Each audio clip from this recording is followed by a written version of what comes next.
Mensaje de Navidad 1964-1965. La disolución del yo. Samael Aun Weor. Primera edición, Colombia, 1964. Este mensaje ha sido escrito en honor del primer Congreso Gnóstico Latinoamericano que se celebrará en Cartagena, República de Colombia, del 27 de diciembre de 1964 al 1 de enero de 1965. El autor. Introducción. Esta Navidad de 1964 tiene para el movimiento gnóstico cristiano universal de Colombia doble regocijo, porque además de las festividades celebradas en el Sumum Supremum Santuario de la Sierra Nevada, se verifica en la ciudad de Cartagena de Indias el primer congreso gnóstico que reúne en su seno a valerosos exponentes del pueblo santo que ya se gesta bajo la dirección del Avatara de Acuario, venerable maestro Samael Aun Weor, y la doctrina del Salvador del mundo. Este magno acontecimiento nacional se verifica precisamente en la ciudad heroica, donde se dio el primer grito de independencia de nuestra emancipación para sacudir el yugo de la esclavitud, y con este primer congreso gnóstico el Avatara de Acuario nos da la segunda parte del mensaje que la venerable Logia Blanca entrega por su conducto a la pobre humanidad doliente que gime y llora por una esclavitud más oprobiosa que la que oprimió a nuestros progenitores y predecesores. Buscad la verdad y ella os hará libres. Leemos en los Evangelios, conocimiento exacto que se cumple cada vez que un valeroso rompe con la maldad del mundo y busca realizarse a fondo. Verdad que no ha podido ser rebatida por los enemigos de la pureza y santificación. Filósofos y escritores de antaño han preguntado, ¿qué es la verdad? Aquí en este mensaje nos entrega el Avatara de Acuario normas concretas para descubrir en nosotros esa verdad de que nos habla el divino Rabí de Galilea. Hay tres pecados capitales que separan al hombre de la verdad. Primero, el que miente peca contra el Padre que es la verdad y contra el noveno mandamiento. Segundo, el que odia, peca contra el Hijo que es amor y contra el primer mandamiento de la ley de Dios. En que os améis los unos a los otros probaréis que sois mis seguidores. Si amas a tu amigo eso hacen los fariseos. Y tercero, el que fornica peca contra el Espíritu Santo que es fuego sexual, fuente misma de la vida, y contra el sexto mandamiento. Por ello nos dice San Pablo, Corintios 6:18, huid de la fornicación. Cualquier otro pecado que el hombre hiciere, fuera del cuerpo es. Mas el que fornica, contra su propio cuerpo peca. Por ello es el peor de los pecados porque nos cierra la puerta de entrada, el sexo, para seguir el camino de nuestra propia cristificación. Recordad que el Cristo nos dijo, yo soy el camino, yo soy la verdad. Yo soy la vida. Nadie llegará al Padre sino por mí. Por ello el Espíritu Santo o fuego sagrado en nosotros, está regido su ascenso por los méritos del corazón, siendo la morada del Padre en lo alto, la cabeza, la del Hijo en medio, en el corazón, y el del fuego sexual, Espíritu Santo, en el hueso sacro o coxis y frente a la puerta de entrada donde el Señor Jehová puso al ángel con espada de fuego, cuando expulsó al hombre del paraíso. Solo el puro y el casto pueden entender la Santa Biblia y desentrañar los profundos misterios que ella encierra, pero a ella acuden los que jamás la han leído para rebatir la guarda del sexto mandamiento diciendo, ¿y él, creceos y multiplicaos? Mandato que fue dado solo a Adán según la sabiduría del Génesis. Y cuando todavía no se le había dado compañera al hombre en su primera etapa evolutiva como andrógino. También horrorizados se oponen al mandamiento doloridos porque piensan que el mundo se les puede acabar. Este argumento se lo repiten a todo gnóstico que divulga el sexto mandamiento, decirles que estas enseñanzas las damos solo para los gnósticos y que la humanidad no se acabará, porque para eso están ellos. Para reproducirse como los demás animales de la tierra y sus mujeres pariendo con dolor, con insoportable costo y gran vergüenza y que nosotros tomaremos de allí lo que más sirva para gloria del Padre, del Hijo y del Espíritu Santo. Ha sido tan hábilmente disimulado por los hombres lo que implica el sexto mandamiento que veamos como lo explica la enciclopedia Sopena, que casi siempre reproduce lo que dice el diccionario de la Real Academia de la Lengua Española. Adulterio, del latín adulterium meme, cópula o ayuntamiento carnal ilegítimo del hombre con la mujer, siendo uno de ellos o los dos casados, o lo que es lo mismo, la violación corporalmente consumada de la fidelidad conyugal por cualquiera de los dos cónyuges, y fornicación, del latín fornicare, tener ayuntamiento o cópula carnal fuera del matrimonio, UTA, con lo cual se indica claramente que adulterio y fornicación es la misma cosa. Con razón los eruditos nos tratan de imbéciles. Si lo uno y lo otro fuesen lo mismo, la Biblia no tendría por qué hablar sobre adulterio y adúltero en 25 versículos diferentes y de fornicación en 25 diversos versículos y de fornicado, fornicando y fornicar en muchos versículos más. La definición académica obliga a los letrados y eruditos a rechazar el mandato tal como es y a despreciar la sangre del cordero. Que estudien lo que dice la Biblia en el capítulo 15 del Levítico, donde se habla claramente de lo que implica el tremendo vicio de la fornicación y declara inmundo hasta la tarde al que pierde su simiente voluntaria o involuntariamente. Los mismos lectores de la Biblia manifiestan que eso pertenece al Antiguo Testamento para indicar así que está en desuso, cuando el Cristo dijo, «Yo no he venido a abrogar la ley sino a cumplirla». Preguntadles, porque aceptan los 10 mandamientos y hasta cobran los diezmos siendo del Antiguo Testamento. El diccionario de la Real Academia define la palabra besar, del latín besallare, a tocar a alguna persona o cosa con los labios, contrayéndolos o dilatándolos suavemente para manifestar amor, amistad o reverencia. Ahora cabe preguntar, ¿cómo lo interpretará el letrado que paseando con una dama, un desconocido de ambos le da un beso en la mejilla? ¿Cómo enseña la Real Academia o cómo lo entiende? Entonces, ¿en qué quedamos? Nosotros los gnósticos usamos el plan divino para el acontecimiento de una divina concepción y muchas veces se procesa en la forma en que lo denuncia la Santa Biblia y acontece el caso de Ana, madre de Juan el Bautista, que lo tuvo a la edad de 70 años. Por cuyo motivo ese hijo tuvo que vivir en el desierto y vestirse con pieles de animales. Los externos usan millones de espermatozoides para su propia reproducción, nosotros los aprovechamos para darnos vida, luz y sabiduría a nosotros mismos y con la escapada de uno solo de ellos, logramos obtener hijos de la luz. Sostienen los amantes del vicio que la mujer sufre cuando el varón le niega la simiente. Decirles que las nuestras no sufren porque son castas y que nosotros les llevamos la ventaja de conocer los dos sistemas. Por ellos el maestro afirma que si Luzbel hubiese conocido la sapiencia del pecado jamás hubiera caído.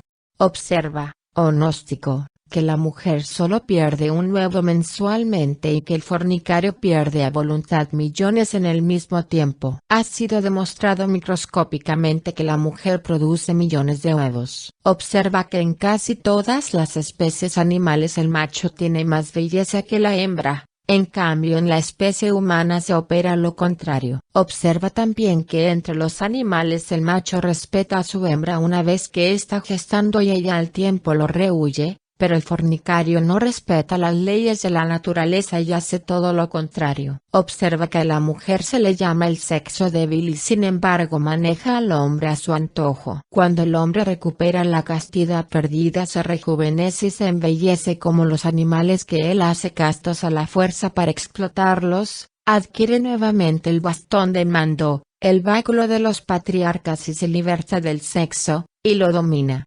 Nuestra simiente se nutre de 3 alimentos básicos, primero con lo que comemos, segundo con lo que respiramos, y tercero, con lo pensamos. Ahora sabráis por qué hemos pedido para ti saneamiento completo alejando vicios, separando carnes y pidiéndote castidad en pensamiento, palabra y obra y no olvides que esto es para ti, no es para los de afuera. Por ello el Cristo decía, no des margaritas a los cerdos porque las hollan. Observa, oh gnóstico, al humilde campesino que de sus siembras recoge lo que vale, la simiente o semilla y deja que el bagazo se pudra en la tierra. No hagas como el habitante del abismo, que cuida mucho su cuerpo físico llenándolo de distinciones y agasajos y luego bota y hasta desprecia su simiente y rueda en la vejez como naranja exprimida pisoteada de todo transeúnte. Con justa razón nos ha dicho el maestro, si los hombres supieran lo que van a perder cuando van a fornicar,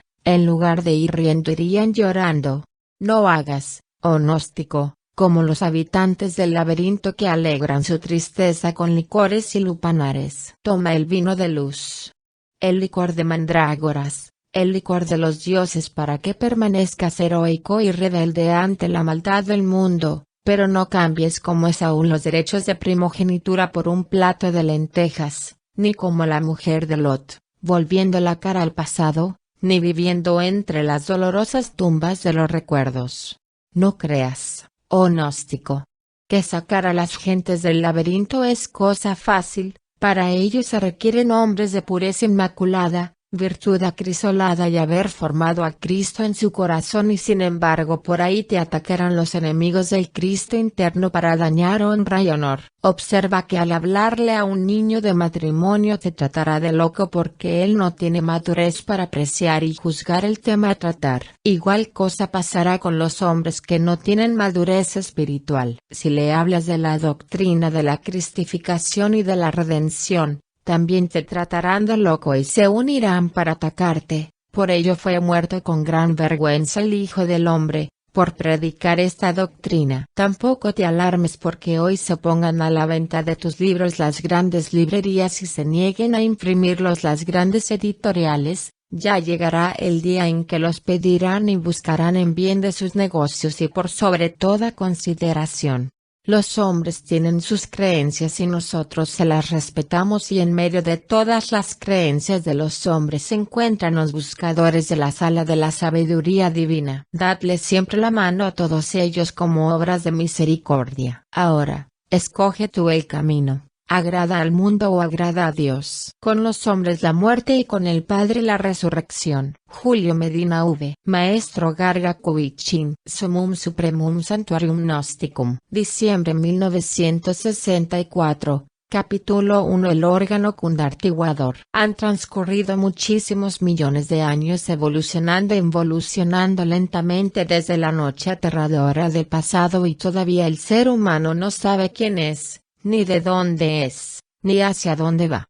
Un sopor de muchos siglos pesa sobre los antiguos misterios y el verbo aguarda en el fondo del arca, el instante de ser realizado. Tras de la tradición edénica hay desideratos cósmicos terribles, y equivocaciones sagradas que espantan y horrorizan. Los dioses también se equivocan. Y hoy como ayer, estamos enfrentados ante nuestro propio destino. Estamos ante el dilema del ser y del no ser de la filosofía. Mucho se ha hablado sobre la serpiente sagrada y hoy vamos a hablar claramente sobre el órgano cundartiguador. Dioses y devas, avataras y reyes divinos, han luchado desde hace millones de años para acabar con las consecuencias del órgano cundartiguador.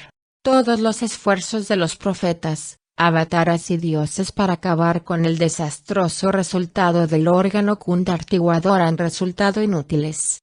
Es necesario saber que el órgano cundartiguador es el fuego desarrollado negativamente, la serpiente bajando, precipitándose desde el coxis, hasta los infiernos atómicos del hombre.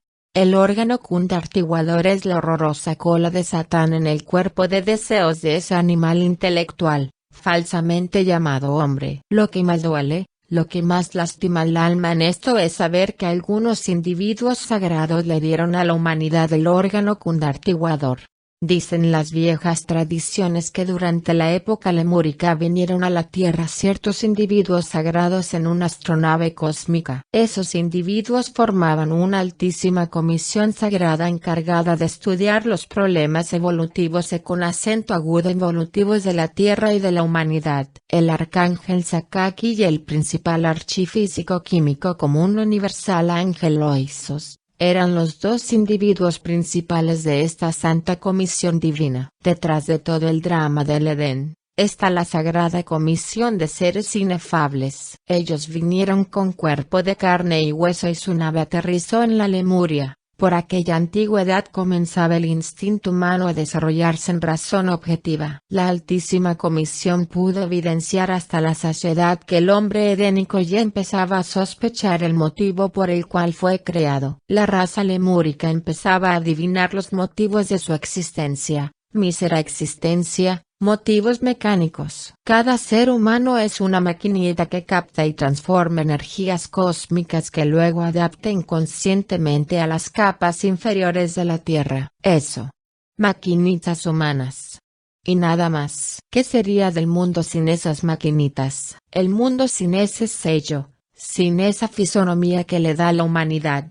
Es algo sin motivo y lo que no tiene motivo deja de existir. La humanidad en su conjunto es un órgano de la naturaleza, un órgano que recoge y asimila energías cósmicas, necesarias para la marcha del organismo planetario. Desgraciadamente no es muy agradable ser máquina y eso es llamado hombre.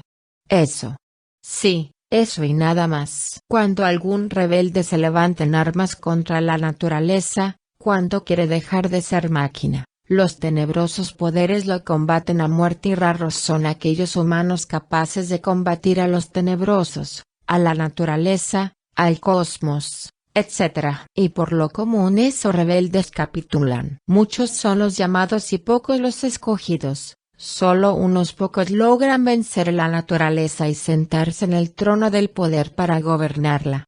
Los lemures ya habían sospechado todo y con su instinto comprendían que los seres humanos dejaban de nacer cuando después de haber prestado sus servicios de máquinas a la naturaleza, se hacían perversos. Por doquiera y en todos los rincones de Lemuria se sospechaba instintivamente toda esa tragedia que ya quería asomarse a la razón objetiva. La Comisión Sagrada, después de examinar serenamente este problema, resolvió tomar medidas cósmicas drásticas para evitar la desilusión total del género humano y hasta suicidios en masa. Los grandes desideratos cósmicos están tras de Adán y Eva. La Sagrada Comisión está oculta tras el drama y el escenario edénico. Todo se cumple y el hombre recibe el maldito estigma del órgano contartiguador. Tiempo después, muchos siglos quizá, regresó la Santa Comisión encabezada por el archiserafín Sebotartra, dado que el arcángel Sakaki se había convertido en uno de los 4 tetras sustentadores del universo. Las tradiciones dicen que el regreso fue a los 3 años justos, empero estos 3 años siempre son simbólicos. La realidad fue que entonces, después de severo examen de la situación del archifísico químico Ángel Loisos, destruyó el órgano contartiguador en la raza humana, porque ésta no lo necesitaba. El ser humano había abandonado todas sus sospechas y se había ilusionado de las bellezas de este mundo. Los dioses salvaron al ser humano de una gran crisis, lograron que se ilusionara de este mundo, que viviese en él como todo un ciudadano planetario, pero no pudieron salvarlo de las malas consecuencias del órgano contartiguador. Realmente las malas consecuencias de dicho órgano se convirtieron en hábitos y costumbres equivocadas que, al irse al fondo interno de nuestra psiquis, se convirtieron en el subconsciente. El ego o yo psicológico es el mismo subconsciente cuyas raíces se hallan en las malas consecuencias del órgano contartiguador. Mucho luchó el Santísimo Asyatas Yemas para quitarle a la humanidad las malas consecuencias del órgano contartiguador. Mucho sufrió el Santo Lama en el Tíbet para salvar a la humanidad de esas horribles consecuencias del mencionado órgano fatal. Muchas amarguras pasaron Buda, Jesús, Moisés y otros para libertar a la humanidad de las desastrosas consecuencias del órgano contartiguador. La Sagrada Comisión de Seres Inefables echó un terrible karma cósmico sobre sus hombros. Dicho karma será pagado en el futuro Manvantara. Escuchadme, hermanos gnósticos, comprended que solo con los 3 factores de la revolución de la conciencia podéis acabar con las malas consecuencias del órgano contartiguador. Esos 3 factores son: a. Muerte del yo psicológico. B. Nacimiento del ser en nosotros. Y c. Sacrificio por la humanidad. El yo muere a base de rigurosa comprensión creadora. El ser nace en nosotros con el Maituna, magia sexual. Sacrificio por la humanidad es caridad y amor bien entendido. Las escuelas que enseñan la eyaculación del semen aun cuando lo hagan en forma muy mística, son realmente negras porque con esa práctica se desarrolla el órgano kundartiguador. Las escuelas que enseñan la conexión del lingam yoni sin eyaculación del semen, son blancas porque así sube el kundalini por el canal medular. Las escuelas que enseñan a fortificar el yo psicológico son negras porque así se fortalecen las malas consecuencias del órgano kundartiguador. Las escuelas que enseñan la disolución del yo, muerte mística, son blancas porque destruyen las malas consecuencias del órgano kundartiguador. El órgano kundartiguador es la cola de Satanás, el fuego sexual descendiendo desde el coxis hacia los infiernos atómicos del hombre. Capítulo 2. El Enseminis. Amadísimos hermanos gnósticos, es necesario que en esta Navidad comprendáis a fondo todas las evoluciones e involuciones del Enseminis, porque dentro de él podréis vosotros hallar con suma paciencia todo el ens virtutis del elemento fuego. Cuentan las tradiciones esotéricas que después de la desaparición del continente Atlante, sobrevivieron ciertos conocimientos relativos al origen y significación del Enseminis. Dicen las viejas tradiciones que esos conocimientos relacionados con el Enseminis, sobrevivieron al sumergimiento de la Atlántida, pero que después de unos 35 siglos de guerras incesantes todos esos conocimientos se perdieron. Los viejos sacerdotes cuentan que de toda la primitiva sabiduría relacionada con el Enseminis, solo quedó la tradición que afirmaba categóricamente la posibilidad de autorrealizarse íntimamente con el exioeari, semen o esperma. Ciertas informaciones fragmentarias aquí y allá dispersas por distintos lugares, no indicaban los métodos para operar con el Enseminis y los primitivos arios descendientes de la Atlántida cansados de tantas guerras comenzaron a indagar buscando el esoterismo del Enseminis. Los anhelantes buscadores de la luz sabían muy bien por las tradiciones que con el Enseminis se logra la autoperfección individual, pero desconocían la clave tántrica del Maituna y sufrían buscándola, mas no la encontraban. Realmente solo los viejos hierofantes egipcios, indostaníes, etc., descendientes de la antigua sociedad atlante llamada Akaldan, poseían toda la ciencia tántrica completa con la clave secreta del Maituna. Entrar a las viejas escuelas de misterios era algo muy difícil porque las pruebas eran muy terribles y muy pocos las pasaban con éxito. La gran mayoría de aspirantes a la luz nada sabían sobre el Maituna, pero por las tradiciones comprendían que con el Enseminis sabiamente transmutado se logra la autoperfección. El ignorante procede siempre ignorantemente, y muchos creyeron que con solo abstenerse sexualmente quedaría resuelto el problema de su autorrealización. Este concepto equivocado originó muchas comunidades de monjes abstemios organizados en sectas y religiones, que ignoraban el Maituna. Creyeron los ignorantes que con solo abstenerse quedaría resuelto el problema de su autoperfección. Así es y así ha sido y así será siempre la ignorancia. Lo más lamentable es que todavía a estas horas de la vida, existan no solo monjes, sino también muchos pseudo-ocultistas y pseudo-esoteristas convencidos que con solo abstenerse, ya está resuelto el problema de su autorrealización.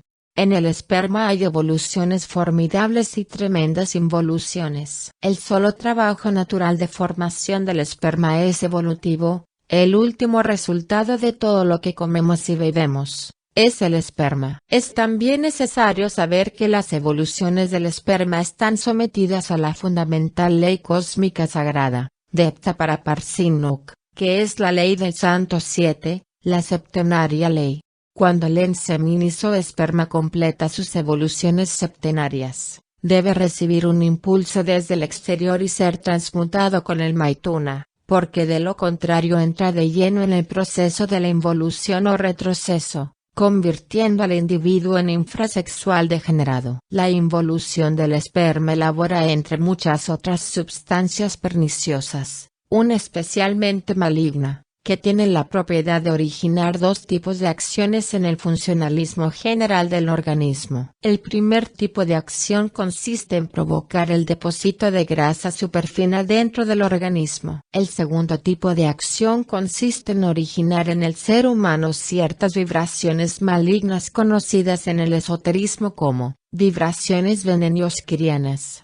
El primer caso origina cerdos humanos, es decir, hombres regordos, horribles, llenos de grasa. El segundo caso origina hombres flacos y enjutos, intensamente cargados con las perversas vibraciones veneniosquirianas. Estas vibraciones se manifiestan en forma dual. Fanatismo en alto grado y cinismo experto, son en síntesis la dual manifestación de esas tenebrosas vibraciones. El fanatismo suele ser externo y el cinismo resulta interno. He aquí dos caras de una misma medalla, el anverso y el reverso. Lo más grave de todo esto y de esa absurda abstinencia sexual es que las tenebrosas vibraciones veneniosquirianas no solo estimulan las malas consecuencias del órgano cundartiguador, sino que también pueden desarrollar realmente dicho órgano maligno.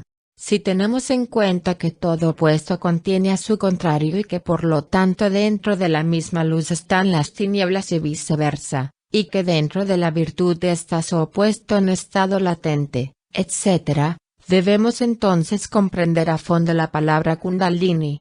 Kunda, nos recuerda al órgano cundartiguador. Lini, en antiguo lenguaje atlante, significa fin. Esto es pues, fin del órgano cundartiguador. Analizando a fondo la cuestión, llegamos a la conclusión lógica que necesitamos el Maituna para transmutar el Enseminis y poner fin no solo al órgano cundartiguador sino a las consecuencias que quedaron de dicho órgano. Cuando el yo se disuelve y la serpiente de fuego sube por el canal medular, desaparecen hasta los últimos vestigios del órgano cundartiguador.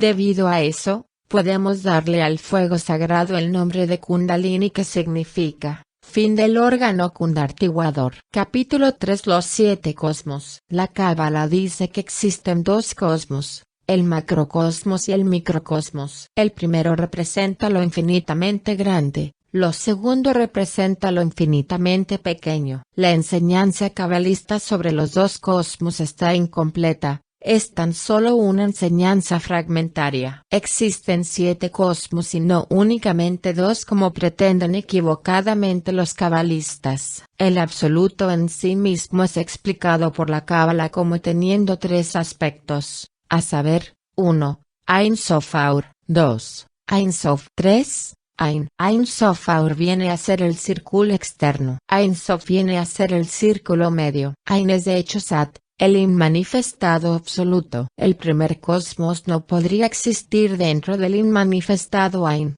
ni siquiera dentro del Ein Sof. El primer cosmos solo puede existir en el Ein Sof Aur. El primer cosmos es de naturaleza puramente espiritual y su nombre es protocosmos. El segundo es el Ayocosmos o Meleagocosmos, esto es, el gran cosmos, todos los soles, todos los mundos del espacio infinito. El tercer cosmos es el macrocosmos del cual hablan los cabalistas en sus libros y está compuesto por la Vía Láctea con sus 18 millones de soles que giran alrededor del Sol central sirio.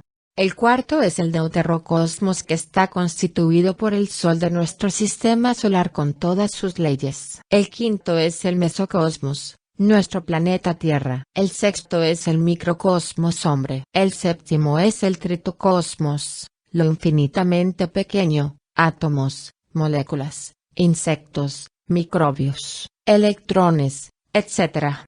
Y además el Avicii, abismo.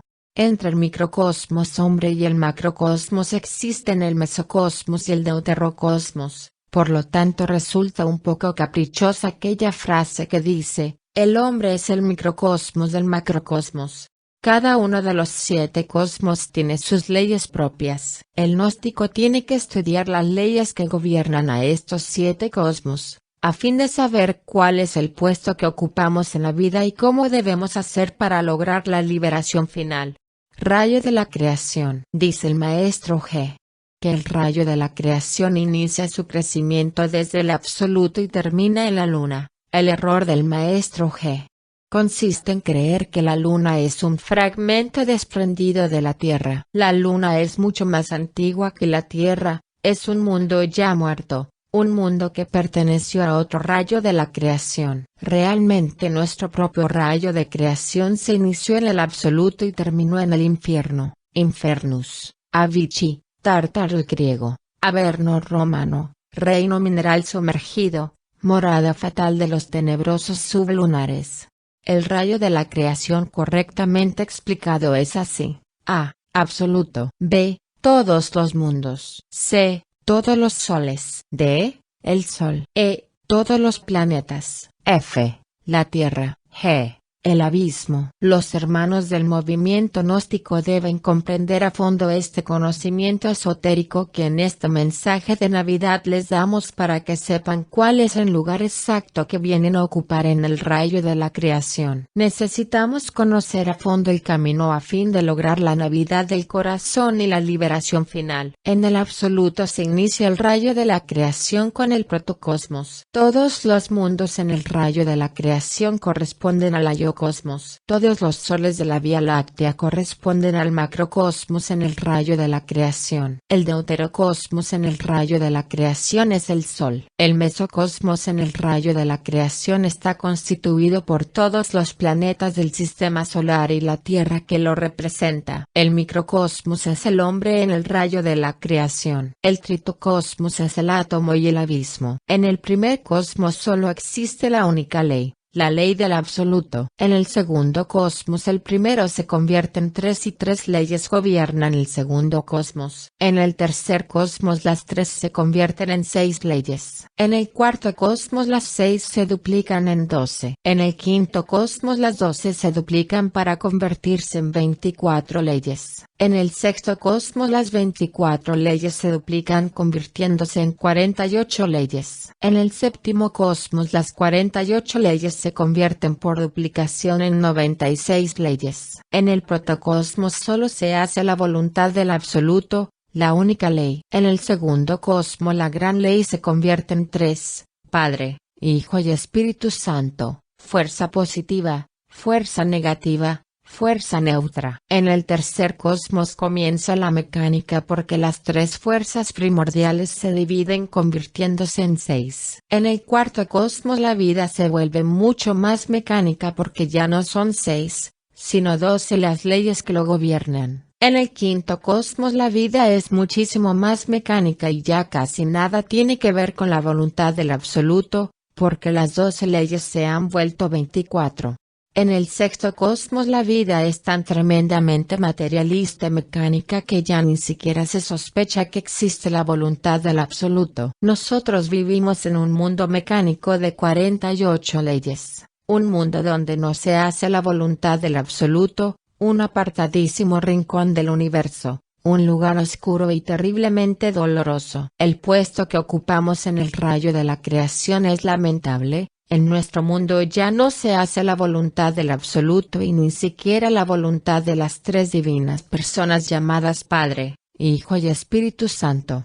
48 espantosas leyes mecánicas nos gobiernan y dirigen. Somos realmente unos infelices desterrados viviendo en este valle de amarguras. Por debajo de nosotros en el rayo de la creación solo están los desgraciados del abismo gobernados por la horrible mecánica de las 96 leyes. Necesitamos libertarnos de las 48 leyes para pasar el quinto cosmos, el de las 24 leyes. Necesitamos libertarnos luego del quinto cosmos, el de las 12 leyes. Y después continuar nuestro trabajo de liberación final pasando por el cuarto y el tercero y segundo cosmos para regresar al absoluto. Todas las sustancias de los 7 cosmos están dentro de nosotros mismos. Dentro del cerebro pensante tenemos la sustancia del protocosmos. Dentro del cerebro motor o sistema pensante tenemos la sustancia del yo-cosmos. Dentro del cerebro consciente formado por todos los centros nerviosos específicos del organismo humano, tenemos la sustancia del macrocosmos y así sucesivamente. Los materiales para trabajarlos tenemos dentro del organismo humano y si creamos los cuerpos existenciales superiores del ser, logramos de hecho libertarnos de todos los cosmos incluyendo el séptimo, para entrar al fin dentro del absoluto, inmanifestado, Sat, Ain. Los gérmenes de los cuerpos existenciales del ser se hallan depositados en el semen. Es necesario desarrollar esos gérmenes, y eso solo es posible con el Maituna, magia sexual. Ya en nuestras pasadas publicaciones y mensajes hemos hablado sobre los cuerpos existenciales superiores del ser, y por ello nuestros estudiantes gnósticos están informados. Sabemos que el cuerpo astral, no lo confundamos con el cuerpo lunar, está gobernado por 24 leyes y que el cuerpo físico está gobernado por 48 leyes. Si creemos en el cuerpo astral es claro que nos libertaremos del mundo fatal de las 48 leyes, y que nos convirtamos en habitantes del mundo de las 24 leyes. Si creemos en el cuerpo mental nos libertamos del mundo de las 24 leyes y entramos al mundo de las 12 leyes. Recordemos que el cuerpo mental está gobernando por 12 leyes. Si creemos en el cuerpo causal o cuerpo de la voluntad consciente, entramos en el mundo de 6 leyes y nos convertimos en los habitantes de ese mundo porque el cuerpo de la voluntad consciente, el causal, está gobernador por 6 leyes. Los trabajos con el Maituna y la disolución del yo, más el sacrificio por la humanidad, nos permiten hacer nuevas creaciones, dentro de nosotros mismos para libertarnos del mundo de las 6 leyes y pasar más allá de la yo-cosmos y protocosmos inefable. Es necesario que todos nuestros estudiantes gnósticos comprendan en esta Navidad que solo creando los cuerpos existenciales superiores del ser, y celebrando la muerte del yo y la Navidad del corazón, podrán lograr la liberación final. El ser solo puede entrar dentro de aquel que ha creado los cuerpos existenciales superiores. La Navidad del corazón solo puede ser celebrada de verdad por aquel que haya creado los cuerpos existenciales superiores del ser. La constitución del animal intelectual llamado equivocadamente hombre, es la siguiente. A. Cuerpo físico. B. Cuerpo vital. C. Cuerpo lunar de deseos. D. Cuerpo mental lunar. E. El yo pluralizado. F. El Bhuttata. Los 3 aspectos del Atman Buddhi Manas, o espíritu divino, espíritu de vida, espíritu humano, no han encarnado en el ser humano porque éste no posee todavía los cuerpos solares, es decir, los cuerpos existenciales del ser. Todos nuestros esfuerzos se dirigen a libertarnos de la luna que desgraciadamente llevamos en nuestros cuerpos lunares. Creándonos los cuerpos solares, nos libertamos de la influencia lunar. Solo con el Maituna, magia sexual, podernos darnos el lujo de crear nuestros cuerpos solares porque los gérmenes de dichos cuerpos se hallan en el semen. Los cuerpos lunares, nos tienen viviendo en el mundo de las 48 leyes. El Valle de las Amarguras. Los cuerpos lunares son femeninos, por eso los hombres de este mundo, en los mundos internos después de la muerte son mujeres subconscientes, frías, fantasmales. Es muy lamentable que los escritores teosofistas, pseudo-rosacrucistas, etc., no hayan sido capaces de comprender que los vehículos internos actuales del ser humano, son cuerpos lunares que debemos desintegrar después de habernos creado los cuerpos solares. Es imposible liberarnos del mundo de las 48 leyes mientras no hayamos creado los cuerpos existenciales superiores del ser. Capítulo 4. El yo psicológico. Los pseudo-ocultistas y pseudo-esoteristas dividen el ego en 2 yoes. Yo superior y yo inferior. Superior e inferior división de un mismo organismo. Yo superior, yo inferior es todo ego, todo yo. El íntimo, el real, si no es yo, trasciende todo yo, está más allá de todo yo. El íntimo es el ser es lo real, lo atemporal, Lo divinal. El yo tuvo un principio y tendrá inevitablemente un fin. Todo lo que tiene un principio tiene un fin. El ser el íntimo, no tuvo principio, no tendrá fin. Él es lo que es, lo que siempre ha sido y lo que siempre será. El yo continúa después de la muerte y retorna a este valle de lágrimas para repetir acontecimientos, satisfacer pasiones y pagar karma. El ser no continúa porque no tuvo principio, solo continúa lo que pertenece al tiempo, lo que tuvo un principio. El ser no pertenece al tiempo. Lo que continúa está sometido a decrepitud, degeneración, dolor, pasión. Nuestra vida actual es el efecto de nuestra vida pasada, continuación de nuestra vida pasada, el efecto de una causa anterior. Toda causa tiene su efecto, todo efecto tiene su causa, toda causa se transforma en efecto, todo efecto se convierte en causa. Nuestra vida presente es la causa de nuestra vida futura. Nuestra futura vida tendrá por causa nuestra vida actual, con todos sus errores y miserias. Continuar es aplazar el error y el dolor. Nosotros debemos morir de instante en instante para no continuar. Es mejor ser que continuar. El yo es el origen del error y de su consecuencia que es el dolor. Mientras exista el yo, existirá el dolor y el error. Nacer es dolor, morir es dolor, vivir es dolor. Dolor en la niñez, la adolescencia, la juventud, la madurez, la vejez. Todo en este mundo es dolor. Cuando dejamos de existir en todos los niveles de la mente, desaparece el dolor, solo dejaremos de existir radicalmente disolviendo el yo psicológico.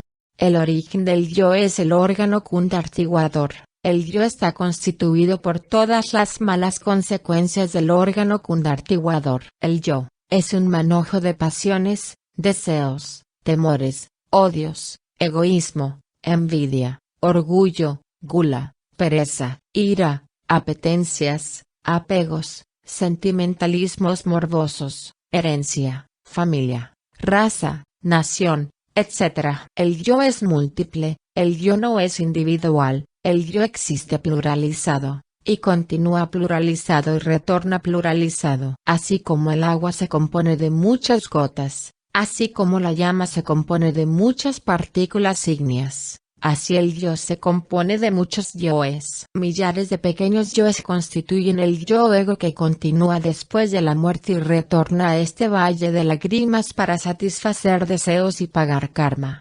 En cinta sucesiva los yoes pasan en orden sucesivo por la pantalla de la vida, para representar su papel en el drama doloroso de la vida. Cada yo de la trágica cinta tiene su mente propia, y sus ideas, y criterio propio. Lo que a un yo le gusta, a otro yo le disgusta. El yo que hoy jura fidelidad ante la era de la gnosis, es desplazado más tarde por otro yo que odia la gnosis. El yo que hoy jura amor eterno a una mujer, es reemplazado más tarde por el otro yo que nada tiene que ver ni con la mujer ni con el juramento. El animal intelectual llamado falsamente hombre no tiene individualidad, porque no tiene un centro permanente de conciencia, no tiene continuidad de propósitos porque no tiene un centro de gravedad permanente. Solo tiene el yo pluralizado. No es pues extraño que muchos se afilien al movimiento gnóstico y luego se conviertan en enemigos de él. Hoy con la gnosis, mañana contra la gnosis, hoy en una escuela, mañana en otra, hoy con una mujer, mañana con otra, hoy amigo mañana enemigo, etc. Capítulo 5. Retorno y reencarnación. Retorno y reencarnación son dos leyes diferentes. Severos análisis nos han llevado a la conclusión de que existe diferencia entre retornar y reencarnar. El yo no es un individuo puesto que está constituido por muchos yoes, y cada yo, aun cuando tiene algo de nuestra propia subconsciencia, goza de cierta autoindependencia. El yo es legión de diablos. Afirmar que la legión se reencarna resulta absurdo. Es exacto afirmar que el individuo se reencarna, pero no es exacto afirmar que la legión se reencarna. En este mundo existen millones de personas, pero es muy difícil hallar un individuo. Solo creando nuestros cuerpos existenciales superiores del ser, disolviendo el yo, y encarnando el ser, nos convertimos en individuos. Los individuos sagrados se reencarnan, pero el yo únicamente retorna a nueva matriz para vestirse o mejor dijera revestirse con nuevo traje de piel. El yo continúa en nuestros descendientes mediatos o inmediatos, el yo es la raza, el error y el dolor que continúan. Algunos ignorantes pseudo-ocultistas suponen equivocadamente que la personalidad se reencarna y a menudo confunden la personalidad con el yo. La personalidad no es el yo, la personalidad no se reencarna. La personalidad es hija de su tiempo y muere en su tiempo. La personalidad no es el cuerpo físico. La personalidad no es el cuerpo vital. La personalidad no es el yo. La personalidad no es el alma. La personalidad no es el espíritu. La personalidad es energética, sutil, atómica y se forma durante los primeros 7 años de la infancia con la herencia, costumbres, ejemplos, etc., robusteciéndose con el tiempo y las experiencias. 3 cosas van al panteón o cementerio. 1. Cuerpo físico. 2. Cuerpo vital. 3. Personalidad. El cuerpo físico y el vital se desintegran poco a poco en forma simultánea. La personalidad deambula por el cementerio o panteón y solo a través de varios siglos se va desintegrando. Lo que continúa, eso que no se desintegra en el cementerio, es el yo pluralizado. La legión del yo continúa con un cuerpo común. Dicho cuerpo no es el astral como suponen muchos. El cuerpo que usa la legión del yo es el cuerpo lunar o cuerpo molecular. Es necesario que los estudiantes gnósticos no confundan el cuerpo lunar con el cuerpo solar. El cuerpo solar es el cuerpo astral. Solo aquellos que han trabajado con el Maituna durante muchos años poseen realmente el cuerpo astral. Los pequeños yoes que habitan en el cuerpo lunar se proyectan por todas las legiones de la mente cósmica, y regresan a su cuerpo común, el cuerpo lunar. El yo vestido con su cuerpo lunar retorna a una nueva matriz para revestirse con el traje de piel y repetir en este valle de lágrimas, sus mismas tragedias y amarguras. Solo aquellos que poseen el ser se reencarnan. Los que no poseen el ser, retornan. Se necesita poseer el ser para reencarnarse. Se necesita no poseer el ser para retornar. Es sacrificio reencarnarse. Es un fracaso retornar. Se reencarnan los individuos sagrados para salvar al mundo. Retornan los imbéciles para atormentar al mundo. Las reencarnaciones sagradas fueron siempre celebradas en el Tíbet con grandes fiestas religiosas. Jesús de Nazaret fue una reencarnación. El nacimiento de Jesús fue el acontecimiento más grande del mundo. Capítulo 6. Disolución del yo. Hermanos míos, es necesario que vosotros en esta Navidad comprendáis a fondo la necesidad de disolver el yo. El peligro más grande que existe en la vida es el de convertirnos en anasmusianos. Quien no trabaja en la disolución del yo en cada existencia se va degenerando más y más hasta que por fin deja de nacer porque se ha convertido en anasmusiano peligroso. Existen 4 clases de anasmusianos. 1. Anasmusiano de tipo cretino, demasiado decrépito, estúpido y degenerado. 2. Anasmusianos fuertes, astutos, perversos. 3. Anasmusianos con doble centro de gravedad pero que no tienen cuerpo astral, y solo usan cuerpo lunar. 4. Anasmusianos con doble centro de gravedad y cuerpo astral. Los anasmusianos de primer tipo son verdaderos cretinos, idiotas, y degenerados sumamente perversos, pero que ya no tienen ni siquiera fuerzas para ser perversos. Esa clase se desintegra rápidamente después de la muerte del cuerpo físico. Los anasmusianos del segundo tipo continúan retornando a este mundo en órganos del reino animal. Los anasmusianos de tercer grado fueron iniciados de magia blanca y adquirieron muchos poderes psíquicos, pero como no disolvieron el yo, se extraviaron del camino y cayeron en la magia negra. Esta clase de anasmusianos es como una moneda de 2 caras, el anverso y el reverso, 2 personalidades internas, una blanca, otra negra. Cada una de esas 2 personalidades tiene autoindependencia y psíquicos poderes.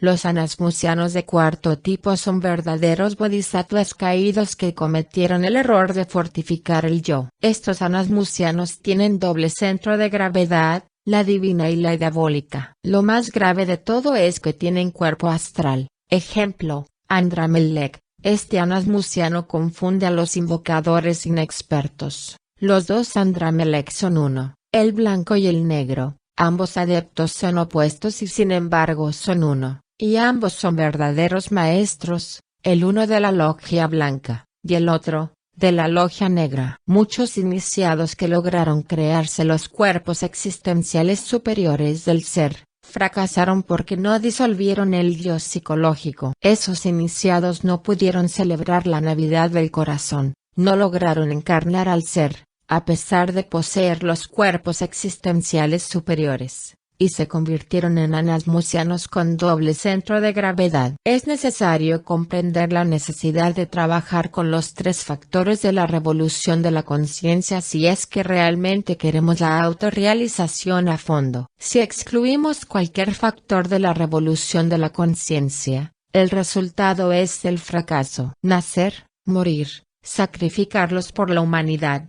De ahí los tres factores básicos de la revolución de la conciencia. Magia sexual, disolución del yo, caridad. Este es el triple sendero de la vida recta. Algunos hermanos gnósticos nos han escrito pidiéndonos una didáctica para la disolución del yo. La mejor didáctica para la disolución del yo se halla en la vida práctica intensamente vivida. La convivencia es un espejo maravilloso donde el yo se puede contemplar de cuerpo entero. La relación con nuestros semejantes, los defectos escondidos en el fondo subconsciente afloran espontáneamente, saltan fuera porque el subconsciente nos traiciona y si estamos en estado de alerta percepción, entonces los vemos tal cual son en sí mismos.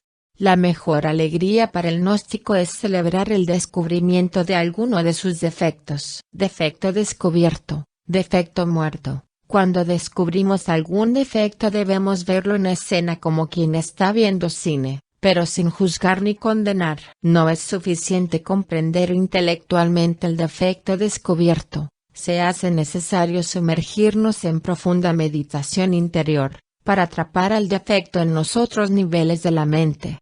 La mente tiene muchos niveles y profundidades, y mientras no hayamos comprendido un defecto en todos los niveles de la mente, nada hemos hecho, y este continúa existiendo como demonio tentador en el fondo de nuestro propio subconsciente. Cuando un defecto es íntegramente comprendido en todos los niveles de la mente, entonces éste se desintegra con su pequeño yo, que lo caracteriza, reduciéndolo a polvareda cósmica en los mundos suprasensibles. Así es como vamos muriendo de instante en instante, así es como vamos estableciendo dentro de nosotros un centro de conciencia permanente, un centro de gravedad permanente. Dentro de todo ser humano que no se halle en último estado de degeneración, existe el Buddhata, el principio budista interior, el material psíquico o materia prima para fabricar eso que se llama alma. El yo pluralizado gasta torpemente dicho material psíquico en explosiones atómicas absurdas de envidias, codicia, odios, celos, fornicaciones, apegos, vanidades, etc. Conforme el yo pluralizado va muriendo de instante en instante, el material psíquico se va acumulando dentro de nosotros mismos, convirtiéndonos en un centro permanente de conciencia. Así es como vamos individualizándonos poco a poco, desegoistizándonos nos individualizamos. Empero aclaramos que la individualidad no es todo. Con el acontecimiento de Belén debemos pasar a la sobreindividualidad. El trabajo de disolución del yo, es algo muy serio. Necesitamos estudiarnos a sí mismo profundamente en todos los niveles de la mente. El yo es un libro de muchos tomos. Necesitamos estudiar nuestros pensamientos, emociones, acciones de instante en instante sin justificar ni condenar.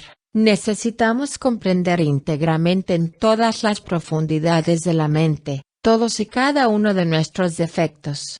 El yo pluralizado es el subconsciente. Cuando disolvemos el yo, el subconsciente se convierte en consciente. Necesitamos convertir el subconsciente en consciente y eso solo es posible logrando la aniquilación del yo. Cuando el consciente pasa a ocupar el puesto de subconsciente, adquirimos eso que se llama conciencia continua. Quien goza de conciencia continua vive a todo instante consciente no solo en el mundo físico, sino también en los mundos superiores. La humanidad actual es subconsciente en un 97% y por ello duerme profundamente no solamente en el mundo físico, sino también en los mundos suprasensibles durante el sueño del cuerpo físico y después de la muerte. Necesitamos la muerte del yo. Necesitamos morir de instante en instante, aquí y ahora, no solamente en el mundo físico, sino también en todos los planos de la mente cósmica.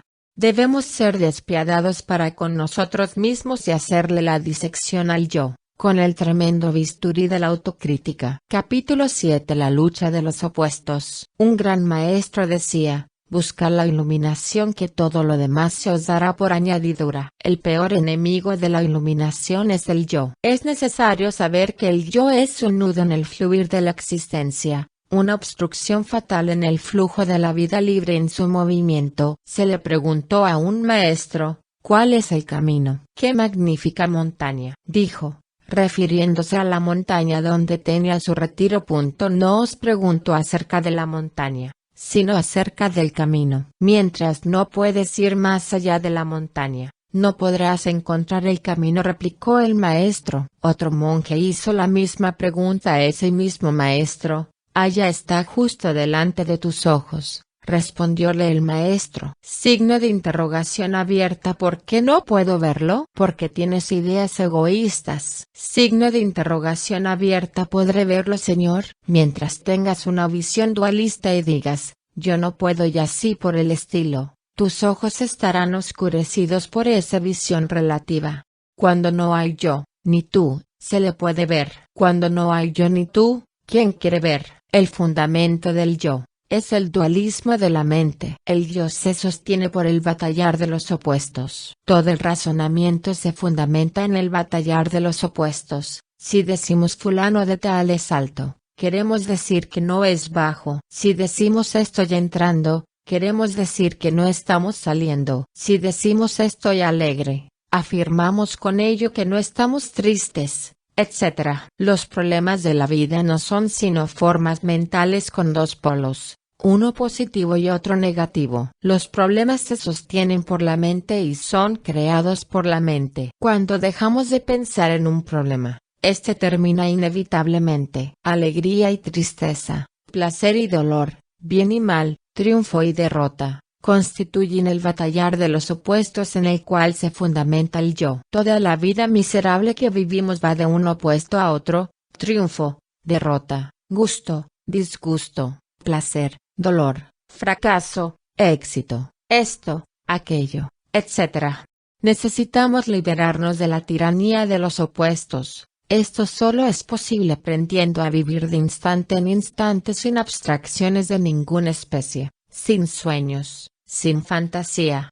¿Habéis observado cómo las piedras del camino están pálidas y puras después de un torrencial aguacero? Uno solo puede murmurar un "oh" de admiración. Nosotros debemos comprender ese "oh" de las cosas sin deformar esa exclamación divina con la batalla de los opuestos. Josu preguntó al maestro Nansen: ¿qué es el Tao? La vida común, respondió Nansen. ¿Cómo se hace para vivir de acuerdo con ella? Si tratas de vivir de acuerdo con ella, huirá de ti. No trates de cantar esta canción, deja que ella misma se cante. ¿Acaso el humilde hipo no viene por sí solo? Hermanos míos, recordad en esta Navidad esta frase: la gnosis vive en los hechos. Se marchita en las abstracciones y es difícil de hallar, aun en los pensamientos más nobles. Le preguntaron al maestro Bokujo: ¿tenemos que vestir y comer todos los días? ¿Cómo podríamos escapar de este? El maestro respondió: comemos, nos vestimos.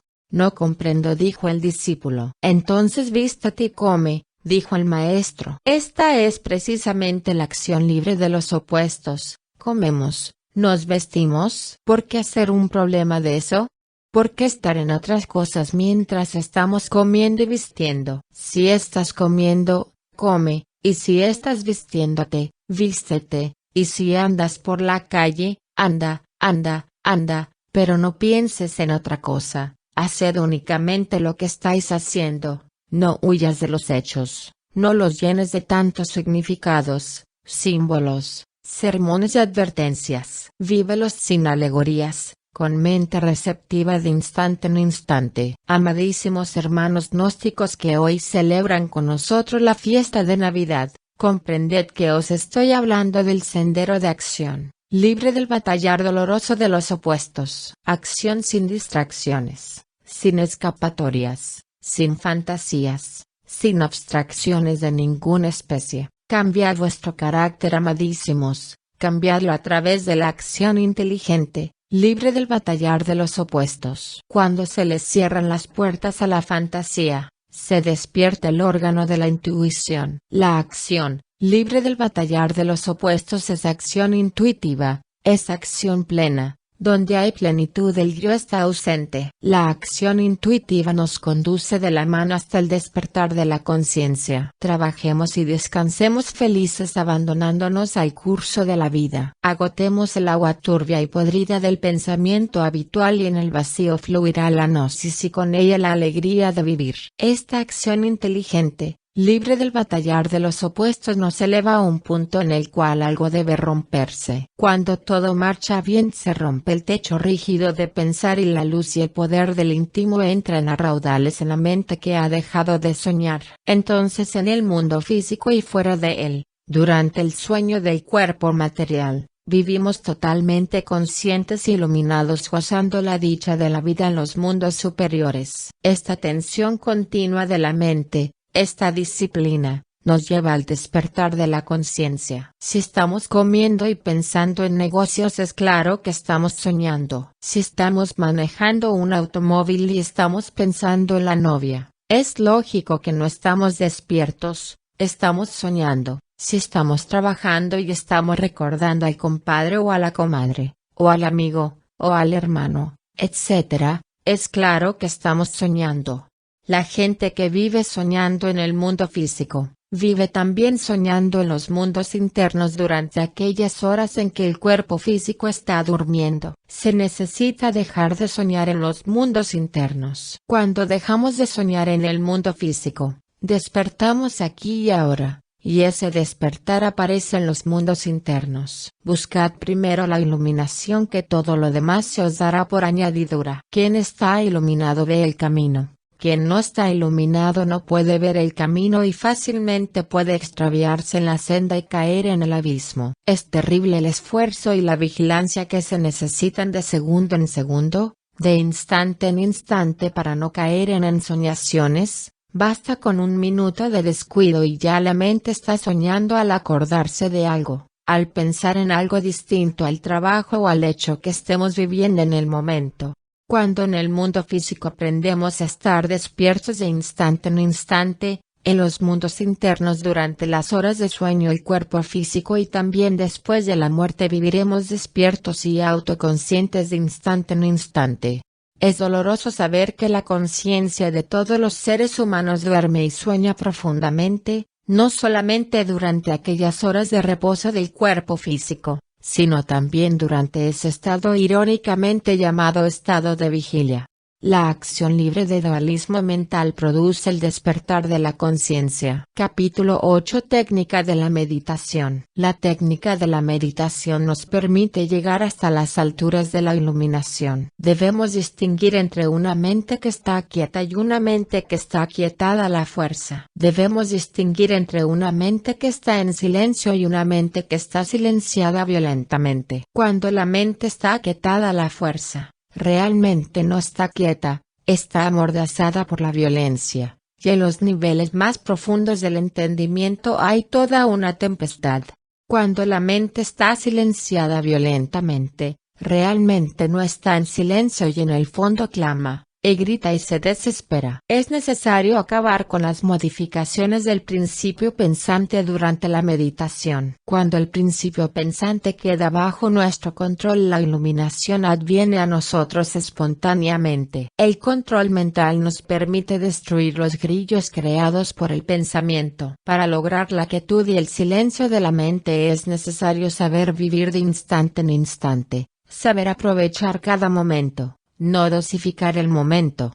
Toma todo de cada momento, porque cada momento es hijo de la gnosis, cada momento es absoluto, vivo y significante. La momentaneidad es característica especial de los gnósticos. Nosotros amamos la filosofía de la momentaneidad. El maestro Unmon dijo a sus discípulos: si caminan, caminen, si se sientan, siéntense, pero no vaciles. Un primer estudio en la técnica de la meditación es la antesala de esa paz divina que supera todo conocimiento. La forma más elevada de pensar es no pensar. Cuando se logra la quietud y el silencio de la mente, el yo con todas sus pasiones, deseos, apetencias, temores, afectos, etc., se ausenta. Solo en ausencia del yo puede la esencia de la mente, Buddhata, despertar para unirse al íntimo y llevarnos al éxtasis. Es falso como pretende la escuela de magia negra del Subub, que la monada, o la gran realidad penetre dentro de aquel que todavía no posee los cuerpos existenciales superiores del ser. Lo que entra dentro de los fanáticos tenebrosos del Subub son las entidades tenebrosas que se expresan en ellos con gestos y acciones y palabras bestiales y absurdas. Esas gentes son poseídas por tenebrosos. La quietud y el silencio de la mente tienen un solo objetivo: liberar la esencia de la mente para que ésta, fusionada con la monada o íntimo, pueda experimentar eso que nosotros llamamos la verdad. Durante el éxtasis y en ausencia del yo puede la esencia vivir libremente en el mundo de la niebla de fuego experimentando la verdad. Cuando la mente se halla en estado pasivo y receptivo absolutamente quieta y en silencio, se liberta el Buddhata o esencia de la mente y adviene el éxtasis. La esencia se halla siempre embotellada entre el batallar de los opuestos, mas, cuando la batalla termina y la quietud y el silencio son absolutos, la esencia queda libre y la botella vuelta a pedazos. Cuando practicamos la meditación, nuestra mente es asaltada por muchos recuerdos, deseos, pasiones, preocupaciones, etc. Debemos evitar el conflicto entre la atención y la distracción. Existe conflicto entre la distracción y la atención cuando combatimos contra esos asaltantes de la mente. El yo es el proyector de dichos asaltantes mentales. Donde hay conflicto, no existe quietud ni silencio. Debemos anular al proyector mediante la autoobservación y la comprensión. Examinar cada imagen, cada recuerdo, cada pensamiento que llegue a la mente. Recordad que todo pensamiento tiene dos polos, el positivo y el negativo. Entrar y salir son dos aspectos de una misma cosa, el comedor y el baño, lo alto y lo bajo, lo agradable y lo desagradable, etc., son siempre los dos polos de una misma cosa. Examinad los dos polos de cada forma mental que llegue a la mente. Recordad que solo mediante el estudio de las polaridades se llega a la síntesis. Toda forma mental puede ser eliminada mediante la síntesis. Ejemplo, nos asalta el recuerdo de una novia. ¿Es bella? Pensemos que la belleza es el opuesto de la fealdad y que si en su juventud es bella, en su vejez será fea. Síntesis. No vale la pena pensar en ella. Es una ilusión, una flor que se marchitará inevitablemente. En la India esta autoobservación y estudio de nuestra propia mente es llamada pratyahara. Los pájaros pensamientos deben pasar por el espacio de nuestra propia mente en sucesivo desfile pero sin dejar rastro alguno. La infinita procesión de pensamientos proyectados por el yo, al fin se agotan y entonces la mente queda quieta y en silencio. Un gran maestro autorrealizado dijo: solamente cuando el proyector, es decir el yo, está ausente por completo, entonces sobreviene el silencio que no es producto de la mente. Este silencio es inagotable, no es del tiempo, es lo inconmensurable, solo entonces adviene aquello que es. Toda esta técnica se resume en dos principios: A. Profunda reflexión y B. Tremenda serenidad. Esta técnica de la meditación con su no pensamiento, pone a trabajar la parte más central de la mente, la que produce el éxtasis. Recordad que la parte central de la mente es eso que se llama el Buddhata, la esencia, la conciencia. Cuando el Buddhata despierta quedamos iluminados. Necesitamos el despertar del Buddhata, la conciencia. El estudiante gnóstico puede practicar sentado al estilo occidental o al estilo oriental. Es aconsejable practicar con los ojos cerrados para evitar las distracciones del mundo exterior. Conviene relajar el cuerpo evitando cuidadosamente el que algún músculo quede en tensión. Resulta magnífico saber combinar inteligentemente la meditación con el sueño a fin de que la materia no estorbe. El Buddhata, la esencia, es el material psíquico, el principio búdico interior, el material anímico o materia prima con la cual damos forma al alma. El Buddhata es lo mejor que tenemos dentro y despierta con la meditación interior profunda. El Buddhata es realmente el único elemento que posee el pobre animal intelectual para llegar a experimentar eso que llamamos la verdad. No pudiendo el animal intelectual encarnar al ser debido a que todavía no posee los cuerpos existenciales superiores, lo único que puede es practicar la meditación para autodespertar el Buddhata y conocer la verdad. Jesús el Divino Maestro, cuya Navidad celebramos en este año de 1964, dijo: «Conoced la verdad y la verdad os hará libres». Capítulo 9. El éxtasis. Izan envió al maestro Koizen un espejo. Koizen lo mostró a sus monjes y dijo: «Este es el espejo de Izan o el mío». Si dicen que es de Izan, ¿cómo puede ser que se encuentre en mis manos? Si dices que es mío, ¿acaso no le he recibido de las manos de Izan? Habla, habla, si no lo haré pedazos. Los monjes no pudieron pasar entre esos dos opuestos y el maestro volvió pedazos el espejo. Es imposible el éxtasis mientras la esencia esté embotellada entre los opuestos. En tiempos de Babilonia vino al mundo el Bodhisattva del Santísimo Asyatas Yemas, un gran avatara. El Bodhisattva estaba caído y como todo Bodhisattva tenía normalmente desarrollado los cuerpos existenciales superiores del ser. Cuando llegó a la edad responsable llegó al monte Vesinyana y se metió en una caverna. Cuenta la tradición que hizo 3 tremendos ayunos de 40 días cada uno acompañado de sufrimiento intencional y voluntario. El primer ayuno él lo dedicó a la oración y a la meditación. El segundo ayuno fue dedicado a revisar toda su vida y las vidas pasadas. El tercer ayuno fue el definitivo, fue dedicado a acabar con la asociación mecánica de la mente. No comió y solo bebió agua y cada media hora se arrancaba 2 pelos del pecho. Existen 2 tipos de asociación mecánica que vienen a ser la base de los opuestos. A. Asociación mecánica por ideas, palabras, frases, etc. B. Asociación mecánica por imágenes, formas, cosas, personas, etc. Una idea se asocia a otra, una palabra a otra, una frase a otra y viene el batallar de los opuestos. Una persona se asocia a otra, el recuerdo de alguien viene a la mente, una imagen se asocia a otra, una forma a otra y continúa el batallar de los opuestos. El Bodhisattva del avatar Asyatas Yemas sufriendo lo indecible, y ayunando 40 días, mortificándose espantosamente, sumido en profunda meditación íntima, logró la disociación de la mecánica mental y su mente quedó solemnemente quieta y en imponente silencio. El resultado fue el éxtasis con encarnación de su real ser. Asivas Yemas hizo hacia una gran obra fundando monasterios y estableciendo por dondequiera gobernantes de conciencia despierta. Este Bodhisattva pudo encarnar a su real ser durante la meditación debido a que tenía los cuerpos existenciales superiores del ser. Aquellos que no tienen los cuerpos existenciales superiores del ser no pueden lograr que la divinidad o el ser operen dentro de ellos o se encarnen, pero sí pueden liberar la esencia para que se fusione con el ser y participe de su éxtasis.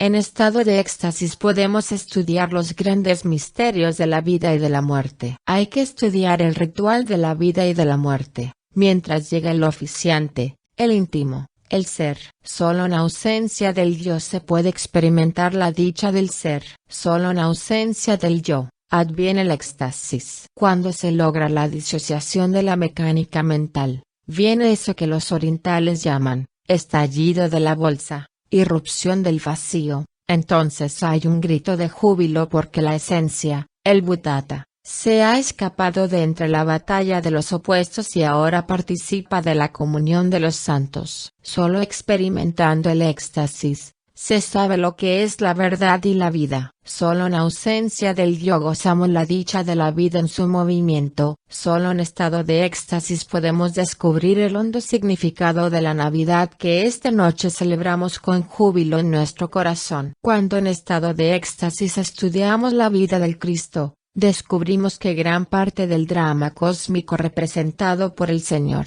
se quedó sin escribir. Debemos practicar diariamente la meditación gnóstica. Se puede practicar solos o acompañados. La técnica de la meditación enseñada en este mensaje debe establecerse en todos los lumiciales gnósticos, como una obligación, convirtiendo dicho lumiciales en centros de meditación. Todos los hermanos gnósticos en grupos deben sentarse a meditar. Todo grupo gnóstico debe practicar esta técnica de la meditación antes o después de los rituales. También se puede y se debe practicar la técnica de la meditación en la casa, diariamente. Quienes puedan salir de paseo al campo deben hacerlo para meditar en el silencio del bosque.